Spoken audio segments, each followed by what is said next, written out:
Hey there, broadcasters. I'm Catherine Maluski from Live365, and in this video, we're going to go over internet radio station distribution and why every broadcaster needs it if they want to grow their audience. So you've just built your online radio station, and it's looking great, it's sounding great, it's operating great, woohoo!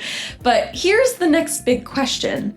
How are you going to get listeners? Now, there are actually many different solutions to the problem of broadcasting into the void. You ask any experienced broadcaster and they'll give you multiple ways you can attract listeners, like social media content strategy or acquiring partnerships, for example. But a good beginner's first step to acquiring more listeners is by maximizing your radio station's distribution. By distribution, we mean all the different places and platforms that someone would be able to find and listen to your radio station. Okay, think of it kind of like this.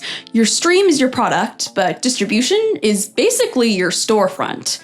I mean, do you want to just be in the small stores, or do you want to be in the big box stores and the corner kiosks, even available for home delivery? Basically, you want to be everywhere where your listeners already are. You know, the web, mobile devices, TV, smart speakers, car entertainment systems, and the various online radio station directories out there. Everyone has their own preferred way of listening to audio, and this is why maximizing your station's distribution is so critical for two main reasons. First, there's discovery.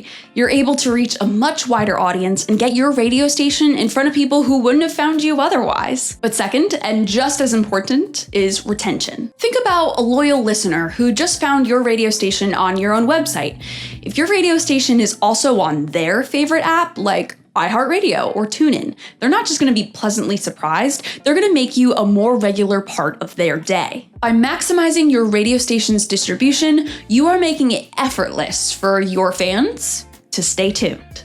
So now that you know why you should maximize your radio station's distribution, let's talk about how to actually do it. First, check that you have all the basics of your radio station in place. Before submitting anywhere, make sure that your stream is stable and in a common format like MP3 or AAC, typically anywhere between 128 to 320 kilobits per second. You have a public streaming URL accessible over HTTPS. You have your station's core information ready, so that's name, genre, description, logo, website, country, etc. And last but not least, that you're properly licensed to broadcast music. You can check out our previous video for more information about how to obtain that. Once you've got all of that in place, then it's time to start submitting your radio station to some directories. Some main discovery channels include TuneIn, iHeartRadio, Odyssey, Radio Line, Radio.net, Radio Garden, and MyTuner. Submitting to these directories typically means going to their websites and then filling out a submission request form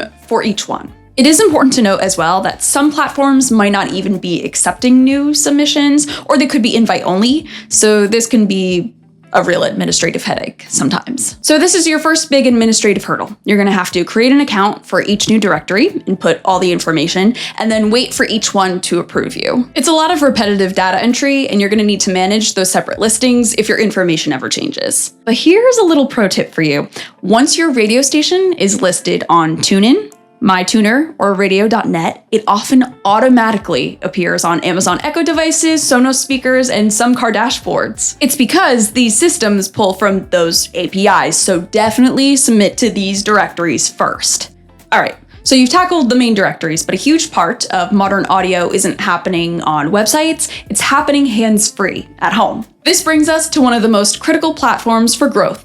Boom! Smart speakers. Let's talk about working on some smart speaker integrations for your station, particularly the Amazon Echo, the Google Assistant, and the Apple HomePod. Once again, having your radio station listed on TuneIn is the best route here, since users can just say, "Hey Alexa, play your radio station name on TuneIn."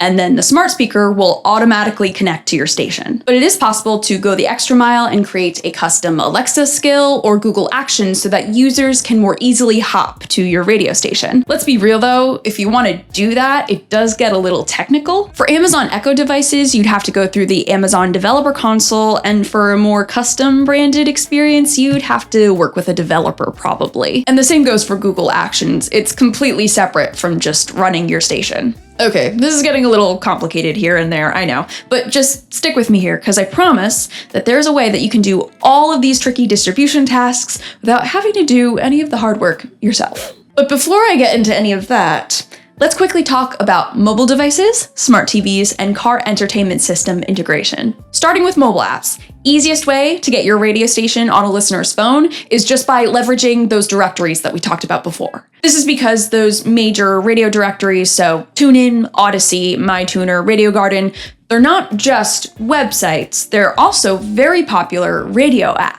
Of course, for the more tech-savvy broadcaster, it is possible to build your own branded radio station app for iOS and Android. But this, again, is a full development project. You would either have to use a no-code app service, or you'd have to hire a developer to help you build two separate apps, one for the Apple App Store and then one for Google Play. It would just be a significant ongoing cost and effort. When it comes to smart TVs, Roku, LG, and Samsung TV also pull from TuneIn and MyTuner as well. And just like with mobile devices, it is also possible to build a simple Roku app or Apple TV app. But to build a Roku app, then you have to create another developer account and then learn their specific system and then create all your branding and feeds from scratch. Yeah, it's a whole new platform to learn and maintain. Finally, car entertainment systems. Modern car infotainment systems use Android Auto, Apple CarPlay, or built-in apps that draw from radio aggregators. And once again, being on TuneIn, MyTuner, or radio.net ensures that your radio station is going to appear on most car dashboards. For deeper integration, you could make your own Android Auto or Apple CarPlay app, but that would easily be the most complex technical lift that we've mentioned in this video. Phew, okay, so that was a lot of information that we just threw at you. We've talked about filling out individual directory forms and managing developer accounts and building your own app for mobile devices, TV, and cars. It's a ton of work, and I'm sure many of you out there are willing to do that work. But what if you could just skip it all? Before we end this video, here's a real pro tip. You actually don't have to do all of that complicated distribution work by yourself. If you put your internet radio station up on a service with a built-in distribution network, such as Live365, you can have your radio station listed on all the main directories and across platforms from day one. First, your station is automatically distributed across our listening network, so it's available to find for thousands of listeners right away. And on top of that, we provide you with foundational tools like embeddable players and widgets for your own website. And not to brag, but we do have partnerships with all of the main radio directories such as TuneIn, iHeartRadio, Odyssey, and Radioline. This means that you don't have to fill out all of those individual directory forms. We can handle all of those connections for you. Not to mention, there is a Live365 app for iOS and Google Play. And it's also available to access through Android, Apple, Fire, Roku, and Samsung TVs. Oh yeah, and also through Amazon Echo devices and Android Auto and Apple CarPlay. So all of that complicated custom app development for, TVs and mobile devices and car entertainment systems, with Live365, that's all included. Your listeners can say, "Hey Alexa, play," your radio station name here, on Live365, and the Amazon Echo device will take them right to it. Or listeners can find you on their Roku TV through the Live365 app. You can even go a step further and get a custom Alexa skill or your own single station mobile app. Plus, Live365 handles so many other facets of internet radio broadcasting with licensing, management tools, and even monetization. We give you peace of mind so you can focus on growing your radio station, not distribution complications. So definitely check out Live365 for all your distribution solutions. Ooh, I'm on a roll here.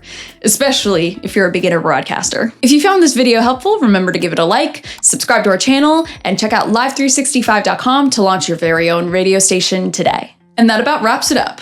I'm Catherine Maluski, and from all of us here at Live365, happy broadcasting. Bye.